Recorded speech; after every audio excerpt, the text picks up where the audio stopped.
What's up, everybody? This is Tom Lang, Director of Original Content for Warchant TV and at warchant.com. Today, we're going to be talking about something a little bit different on Warchant TV. We get into the realm of local politics, Leon County politics and City of Tallahassee politics, to be more specific. But before we get there, please remember, everybody, to hit the like button right underneath this video and to subscribe to Warchant TV. We've got spring football coverage right around the corner, and we're going to have you covered wall to wall here at Warchant TV. So if you hit the like button, you'll help us find more Florida State fans who are looking for excellent FSU coverage. And if you subscribe to our channel, every time you open up the YouTube app or go to youtube.com, you'll find the latest and greatest content from us at Warchant TV right there on your homepage. So help us and help yourself. We appreciate your support. Today's Jeff Cameron Show delves into the world of local politics as a city-county commission called Blueprint 2020 and Florida State are looking for a resolution to an appropriation that would see $20 million go from Blueprint 2020 to Florida State University and specifically Doak Campbell Stadium for what FSU terms as essential safety and accessibility repairs to the 71-year-old stadium. Florida State contends that every dollar of the $20 million would be used for these upgrades specifically and not for other projects like luxury seating. Detractors within Blueprint 2020 state that this is a far too large amount within the budget to appropriate to Florida State, and a subset of those detractors are skeptical that FSU will spend all of its money on those essential upgrades to the stadium and not other projects. Is there more to it than just these facts? Absolutely. But that's why we're here. Here's the Jeff Cameron Show from February 24th. In regards to stadium repairs at Doak Campbell Stadium, you are aware, if you've been following the news, of this vote that is pending and the argument. It's become political now. I'm not going to choose a side here right now on the air in the sense that I don't believe that I'm educated enough to do so. I have an opinion, but it's a cursory glance at what has been asked for from Blueprint and the $20 million for stadium repairs and all of that. So I'll just lay the bullet points out for those wondering, because it is a big deal. I'm wondering if they just don't split the difference. If you go back to Florida A&M, who desperately needed to repair Bragg Stadium. And TCC, by the way, also got money for their athletic facilities and needed it. And so FSU is saying, yeah, we want some too. We need some too. And so if you go back to Florida A&M, they asked for $40 million from Blueprint. That got whittled down to $10 million.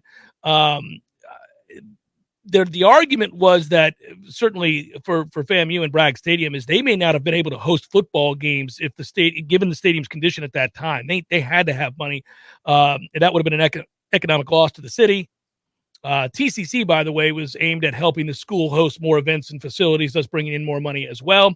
Florida State has said, look, they're looking to do more to open up Doak for more public events. So that's a reason for the high ask, some say. Others say nonsense. The point is, it's going down today. I know that Florida State boosters have funded the bulk of the money, some $100 million in all of this refurbishment for Doak Campbell Stadium. FSU is asking Blueprint for $20 million for those stadium repairs. Doak Campbell Stadium is 71 years old. 71 years old. The state normally funds university buildings, but it does not typically fund stadiums or dorms, those kinds of things. FSU got around that loophole 20 years ago when the legislature enclosed Doak with a massive classroom/office complex. I was here for all of that. I remember all of that. I remember when it started. That's the big overview. You understand the two sides. You understand that this has become largely political. People will use it as their main argument, their focal point. Others would say, okay, listen, what you're going to deny money to the biggest economic impactor in the city? What are you doing? Right, but that doesn't mean necessarily that you have to give them the full amount that they're asking for.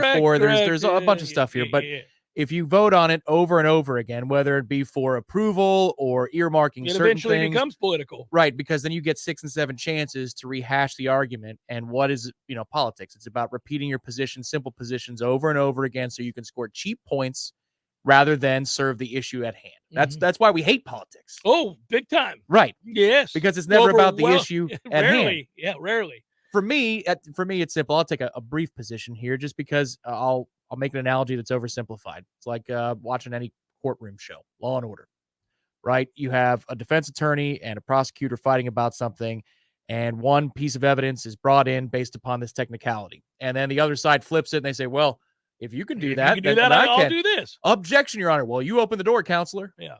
That to me is where we are here with the earmarking of funds for stadiums and or not cosmetic upgrades, but necessary upgrades within Leon County is, well, if you've opened the door to help other universities, then, and in the name of economic driving, bringing dollars, ROI back to Leon County, then, I mean, if FSU needs a little help, you can give them some help. Doesn't mean you have to give them 100%, but you got to give them something. Mm-hmm. Seems fair, but no, I think this was also going to happen. Right. It happened. I'm not worried about it. Yeah. I mean, I know there is the ringing of the hands. It's the repetitive nature where it's like, okay, so how many times do we have to try this? In terms of approving it, earmarking it, and actually delivering the funds, how many times do we have to do that? It was already voted yes, by the way. Correct. Numerous times. Several, yes, but that's where everybody gets a chance for a headline 5-6 times on the same topic. Yeah.